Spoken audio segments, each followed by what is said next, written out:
এর আগের ভিডিওটাতেই আমার বড় ছেলের বার্থডের সকালের যে পার্টটা তোমাদের সাথে শেয়ার করেছিলাম, তাতে তোমরা কিন্তু অনেক অনেক ভালোবাসা দিয়েছো। তোমাদেরকে এর আগেই বলেছিলাম যে বড় ছেলের বার্থডেতে কিন্তু এবার সেরকম কোনো কিছুই আয়োজন করা হয়নি, যতটুকু না হলে নয় ঠিক ততটাই। আমাদের বাড়ির 3টে ছেলেরই যেহেতু সামনেই এক্সাম, তাই কিন্তু আর জন্মদিনটা এবার ধুমধাম করে একদমই পালন করা হয়নি। কিন্তু আবার এই জন্মদিনের বিকেলটাতে বাড়িতে বসে থাকতেও একদম ইচ্ছে করছিল না, তাই ওদিক থেকে মা বৌদি আর দাদার ছেলেটাকে ডেকে নিয়েছিলাম, আর এই দিক থেকে আমার 2 ছেলে আর আমি মিলে চলে গেছিলাম সোদপুরে। ভাবলাম পুজো তো সামনেই চলে এসছে, তবে আর বার্থডের সন্ধ্যেটা বাড়িতে না থেকে 2 ঘন্টার জন্য বরঞ্চ একটু শপিং করতে যাওয়া যাক। তারপরে বাড়িতে ফিরেই বড় ছেলে আবার একটু টিউশন ক্লাসে যাবে, আর আমিও একটু ফ্রেশ হয়ে আবার ছোটোজনকে নিয়ে দুজনকে নিয়েই একসাথে পড়াতে বসবো। তো যাই হোক, কিছু শপিং তো শ্রীনিকেতন থেকে করলাম, তোমরা দেখলেই। কিন্তু কি শপিং করেছি সেটা বাড়িতে গিয়ে অবশ্যই দেখাবো। আর তারপরেই দেখো চলে গিয়েছিলাম একটা ওয়াচের দোকানে, ওখান থেকে 3 ছেলের জন্য 3টে ওয়াচ কিনে নিয়েছিলাম।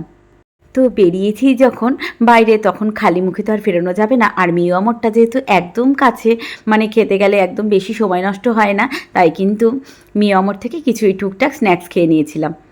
আর দেখো, 2টো পুচকের আমার সাথে কত আদর দেখানো হচ্ছে। ওরা জানে পিপি মোটামুটি সব কিছুই একটু খেতে খেতে পছন্দ করে, তাই কিন্তু ওরা কোনো কিছুই পিপির মুখে না দিয়ে খায় না। আর তারপরে শপিং শেষে যে যার বাড়িতে চলে যাওয়ার পালা। মনে তো হয় মারা আরেকটু থাকলে ভালো হয়। তো এদিকে আমাদের অটোও চলে এসছে, এখন যে যার বাড়িতে চলে যাব। 2 ছেলেকে নিয়ে একটু সোদপুরে গেছিলাম, আর ওখান থেকে জানো তো মা বৌদি আর আমার দাদার ছেলেটাও এসেছিলো। এইবার ছেলের বার্থডেতে মানে বাপের বাড়ির লোকজন আসেনি, যেহেতু আমার দাদার ছেলেটারও এক্সাম চলছে, আবার কিন্তু আমার বড় ছেলে ছোটো ছেলে সবার এক্সাম চলছে, তাই জন্য একটু সোদপুরে গেছিলাম। ভাবলাম যে মানে সোদপুরে গেলে না মানে 2 ঘন্টার মধ্যে হয়তো মিটে যাবে। ছেলেটা না আজকে সেই সকাল থেকে পড়তেই যাচ্ছে, সকালে 2 জায়গায় পড়তে গেছিলো, তারপরে এখন বিকেলবেলাও এক জায়গায় আছে সোদপুর থেকে। একবারে ও ডাইরেক্ট ওখানে কোচিং ক্লাসে চলে গেছে। ওখানে গিয়েও ম্যাম হয়তো কেক টেক কিছু একটা কাটাবে, ওই জন্যই ডেকেছে।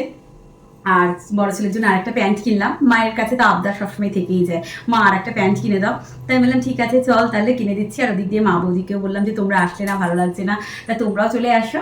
আর দেখো একটা ছেলে শখ হয়েছে হঠাৎ করে একটা হোয়াইট কালারের জিন্সের প্যান্ট কিনবে। ছোটো ছেলে আগেরবার পুজোতে কিনেছিল, আর এই বড় ছেলের জন্য এই হোয়াইট প্যান্টটা নিলাম। আর আমার আবার গিয়ে আমার বৌদির জন্য না একটা কুর্তি পছন্দ হয়ে গেছে। একটা না 2টো দিয়েছি। এই যে আমার বৌদির জন্য এই কুর্তিটা নিলাম, কালারটা এত সুন্দর লেগেছে, ভীষণ মিষ্টি। আমার সাইজেরও যেন তো খুঁজেছিলাম, পাইনি এই কালারটা, তাই বৌদির জন্যই নিয়ে নিলাম। ভাবলাম বৌদি পরা আমি পরা সবই একই ব্যাপার, একজনের গায়ে দেখতে পারলেই হলো কালারটা, তাই ওকে এটা কিনে দিয়েছি। আর আমি আবার না বৌদিকে দিয়ে দিইনি, বললাম যে আমি ব্লগে দেখাবো তোমাদের সবাইকে, তাই জন্য বৌদি দিয়ে দাও বলে। বৌদি তো আগে থেকেই বলছে বোন আমি বুঝতে পেরেছি। তো তোমরা কিন্তু কমেন্টস করে জানিও যে কেমন হয়েছে। আর একটাও এই কুর্তিটা কেনার পরেই আরও একটা জানো তো, আর একটা হ্যাঙ্গার ঝোলানো দেখে ভীষণ পছন্দ হয়েছে। আমি নিজের জন্য ভাবছিলাম এরকম একটা কুর্তি খুঁজছিলাম অনেকদিন ধরে, যে পাটার মধ্যে নেট থাকবে আর হাতাটার মধ্যে একটু নেট থাকবে, কিন্তু আমার সাইজ হয়নি, বললো যে বেরিয়ে গেছে। এত ভালো লেগেছে, বৌদির জন্য নিয়ে নিয়েছি। পুজোতে তো দিতেই হবে, তাই আগে ভাগেই কিনে নিলাম। আমার কিন্তু মানে এই চাপটা থেকে মুক্ত হয়ে গেলাম। তো বৌদির জন্য এরপরে শাড়ি কিনে দেবো, তাহলেই হয়ে যাবে। আর কেমন হয়েছে বলো, এই দেখো হাতার মধ্যে কিরকম সুন্দর নেট লাগানো, মনে হয় পার্সি কাজ রয়েছে, আর কালারটা এত সুন্দর, আমার ভীষণ ভালো লেগেছে। আর নিচটাতেও দেখো এরকম কিন্তু নেট লাগানো রয়েছে, নিচটাতেও এই দেখো পার্সি কাজ পুরোটাই। যাই হোক এটা, আর এটার সাথে ওড়নাটা দেখো, ওড়নাটা আর কালারটা কেমন তোমরা বলো। দাঁড়ো, এই দেখো একসাথে দিলে কি সুন্দর লাগছে দেখতে। আমি ভেবেছিলাম যে আমার জন্য যদি পেতাম এরকম একটা সেম নিতাম, আর দুজনে ননদ বৌদি একসাথে পরতাম, সেটা হলো না, কি করা যাবে। আর প্যান্টটা দেখো, প্যান্টটার মধ্যেও কিন্তু এই দেখো নেট লাগানো রয়েছে প্যান্টটার মধ্যেও, ভীষণ সুন্দর। আর বৌদি না অনেকদিন ধরেই বলছিল বোন সব কিছু লাল হলুদ হয়ে যাচ্ছে, তুমি একটু অন্য কালার আমাকে এরপরে যাই দেবে, একটু অন্য লাইট কালারের একটু দেবে, তাই জন্য ওর জন্য এটা নিয়েছি। আর কি বললাম, ওরা কি নিয়ে এসছে খাবার দাবার জানি না, বৌদি সেলিব্রেশন খাবার দাবার কী কী দিয়েছে। আর আমি আবার গিয়ে বড় ছেলেকে আমার কাছে আবদার করেছে একটা স্মার্ট ওয়াচ, কতগুলো যে স্মার্ট ওয়াচ আছে, ঠিক আছে তার একটা স্মার্ট ওয়াচ দিলাম, ফার্স্ট টেকে নিয়েছে। আর পুচকে 2টো, ওদের তো আজকে বার্থডে না, ওরাও জবরদস্তি জানো তো এমনি নর্মাল ওয়াচ নিয়ে তারপরে শান্তি, এরপর বলছি ওদের নিয়ে যাবো না, ইয়ার্কি করেই বলেছি। আর ওরা তো মানে এত ঘড়ি ঘড়ি এত ভালোবাসে, মানে কদিন পর পরে, আমার ছোটোটা তো কদিন পর পরই বলবে ঘড়ি ঘড়ি ঘড়ি।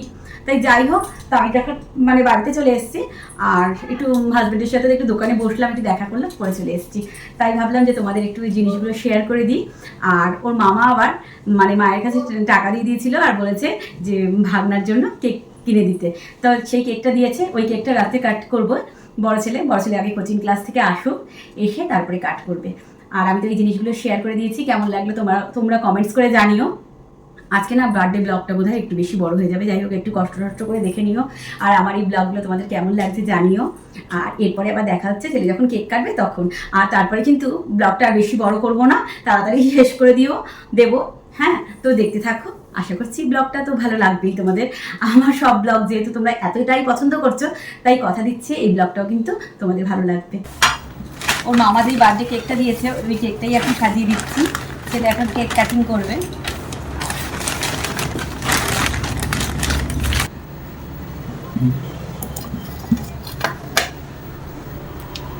একটু এসে দিয়েছে না, চাকু দিয়েছে। হ্যাঁ।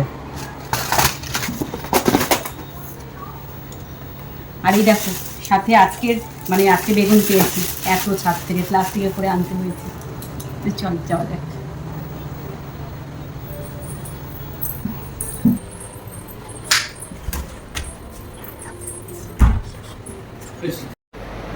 Happy birthday to you. Happy birthday to you. Happy birthday, dear Lutu. Happy birthday to you. বাবাকে দাও। তো কেক কাটিংয়ের পর এখন তো একে একে ওর মুখে কেকটা খাওয়ানো চলছে। আর আমার ছোটো জনের কিন্তু মনে একদম শান্তি নেই, ও এখন ভাবছে যে কতক্ষণে দাদাভাইয়ের গালে কেকটা মাখাবে। আমি আর ওর বাবা প্রথম থেকেই কিন্তু ছোটকেটাকে বলে যাচ্ছি যে তুই কিন্তু কোনো মতেই দাদাভাইয়ের গালে কেক মাখাবি না। আর এইভাবেই কিন্তু ছেলের বার্থডেটা দারুণ এনজয় করে আমরা সারাদিন কাটিয়েছি। আর প্রত্যেক দিনের মতো ভিডিওটা শেষ করার আগে আবারও বলছি, ভিডিওগুলো যদি আমার ভালো লাগে তবে একটা লাইক করো, পারলে শেয়ার করে দিও। আবার দেখা হচ্ছে পরের কোনো একটা ব্লগের সাথে। ততক্ষণের জন্য সবাই খুব খুব খুব ভালো থেকো আর সুস্থ থেকো।